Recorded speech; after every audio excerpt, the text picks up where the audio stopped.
Olá, bom dia. Hoje é o dia 5 de agosto e a nossa meditação é baseada em Romanos capítulo 11, o verso 5.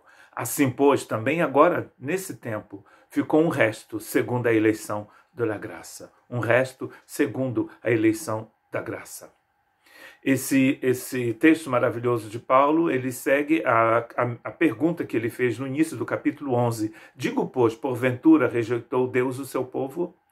E a gente viu então, nessas últimas meditações, que Deus não rejeitou o seu povo. O Paulo diz, eu sou da tribo de Benjamim, conheço o Senhor, fui tocado pela graça de Deus, aqui estou.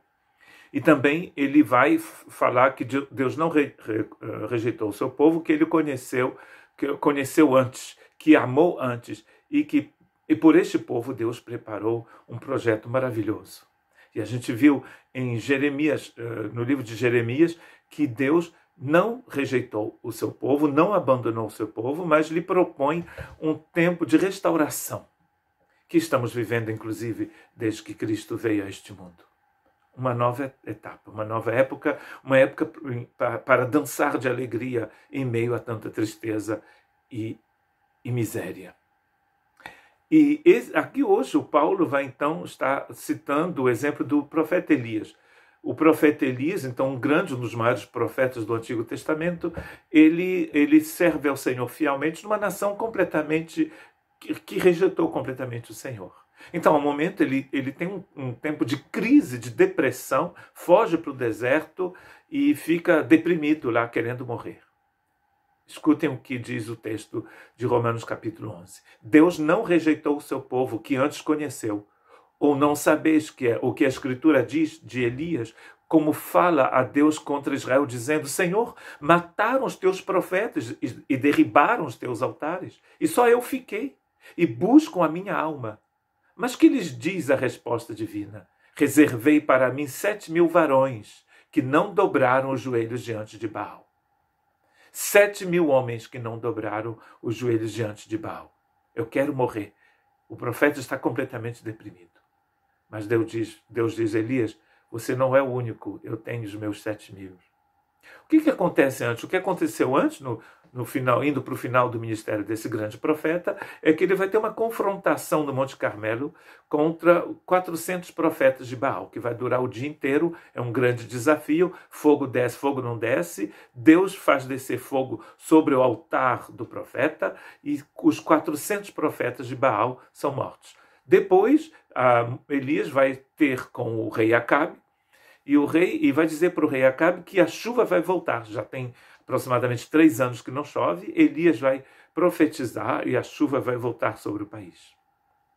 Acabe vai ter com sua esposa Jezabel, uma mulher extremamente corrupta e maligna, e vai dizer o que Elias tinha feito no Monte Carmelo. A Jezabel é furiosa, ela é a mestre de Baal, do culto de Baal em Israel. Uma rainha estrangeira. E o que ela vai fazer? Ela vai criar um decreto para exterminar com a vida de Elias. E o Elias, que um homem corajoso, que enfrentou 400 profetas de Baal, agora tem medo desta mulher. Uma mulher poderosa e corrupta. E ele foge para o deserto. E ele está dizendo, Deus, desisto, o povo derribou, os seus altares estão derrubados, o povo te abandonou, e eu fiquei sozinho. E Deus diz, Elias, não. Você não está sozinho, eu ainda tenho meus 7.000. Há quem diga que 7 aqui é simbólico, e o texto pode estar falando de muito mais pessoas, né? Porque o número 7 é um número da perfeição aqui, de uma quantidade perfeita do tempo que precisamos, da quantidade que precisamos. E aqui Deus está dizendo, eu tenho 7.000 pessoas que não dobraram os seus joelhos a Baal. Às vezes aqui na França a gente tem esse mesmo sentimento de que estamos sozinhos. A igreja é tão minoritária, aqueles que creem, aqueles que querem seguir a Cristo fielmente são tão pequenos. Aí a gente descobre, a gente encontra uma pessoa que tem vivido na presença de Deus durante muito tempo, que não frequenta talvez a nossa igreja ou nenhuma outra igreja, que ainda não encontrou um grupo para frequentar. Deus sempre tem 7.000. Sempre. E não podemos pegar Deus de surpresa. Deus está agindo, e agora o Paulo vai utilizar essa história para dizer no verso 5, assim pois também agora neste tempo ficou um resto.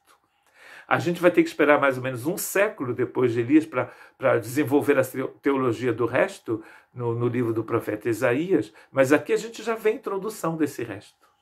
E Paulo está dizendo que hoje, no tempo presente, no tempo dele e no nosso tempo, nós vivemos segundo a eleição da graça de Deus. Nossa meditação é baseada sobre a graça. E olha aqui a graça de novo. A graça sempre, na verdade. Nada do que você recebe de Deus, você recebe porque merece. Você recebe porque Deus é cheio de graça. Por causa da graça de Deus, Deus sempre terá 7.000. Que nunca dobrarão seus joelhos a nenhum dos Baals que existem neste mundo. Na economia, na arte, na cultura em geral, na vida das pessoas. O mundo está cheio de Baal. As pessoas preferem Baal do que Deus. Porque Deus nos prega o evangelho da morte do ego e da vida eterna, do perdão e do amor de Deus. Esse blá blá blá que você vê por aí, onde as pessoas ficam tentando comparar o evangelho com o que tantas outras pessoas fazem, isso não serve para nada. Estamos falando aqui da sublime graça de Deus, que Deus demonstra de uma forma poderosa, vindo a este mundo como um bebê, morrendo na cruz e exterminando o poder do inimigo e da morte e do pecado. Mas muita gente continua dobrando os joelhos diante de Baal. O final da adoração de Baal é a morte eterna. Mas Deus hoje proclama essa graça maravilhosa para o resto. Ou seja, para aqueles que não dobram os joelhos diante de Baal.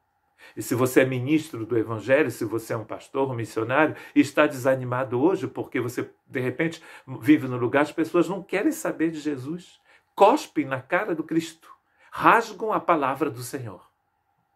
Eu vivi num lugar assim, onde as pessoas usavam as páginas da Bíblia para fazer cigarro e fumar. Eu vi com esses olhos que serão arrebatados. Então não desanimemos, porque Deus sempre vence. A última palavra sempre será de Deus. Alfa e ômega, começo e fim. Que Deus te abençoe.